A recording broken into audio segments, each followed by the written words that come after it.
Fran Townsend is CBS News senior national security analyst. She was Homeland Security and counterterrorism advisor for President George W. Bush and joins us at the table. Good morning. So let's unpack this, Fran, because the executive order now keeps families together, but a zero-tolerance policy is still in place. That's right. So the executive order, as John pointed out in the lead, only keeps them together for 20 days because by a court order, you can't hold the children beyond 20 days. And so we've really kicked the can down the road and put, I think, from the White House's perspective, more pressure on Congress. You don't solve this in 20 days, we're going to be right back where we started.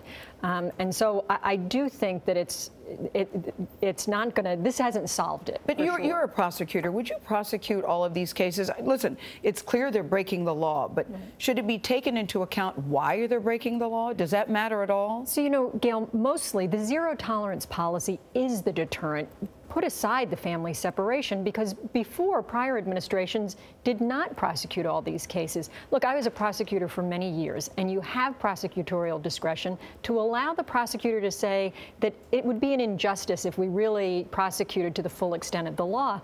And these are misdemeanors. The U.S. attorneys along the southwest border don't typically take misdemeanors. They don't have those kind of resources. There are almost 11,000 children in custody, according to the government. What happens to them now? Will they be reunited with their parents? So we should say the majority of those 11,000 came across alone, unaccompanied minors, mostly by what they call coyotes, right, smugglers. About 2,300 are the result of the Trump zero tolerance policy. And it's not clear, you know, as HHS has given conflicting statements, they do track these children, but what we don't know is what is the process for reunification? What efforts are made to ensure that there is consistent and persistent contact between the child and the parent who's in custody facing prosecution? None of those questions have been answered. Fran, it doesn't look like Congress in an election year is going to do anything exciting, so there may be no action in Congress. The judge may not change anything. So this 20 days happens. Then what happens next? Is there anything other than keeping the families detained or splitting them up? Is there a third option here? Your only options at the end of the 20 days, right, is either you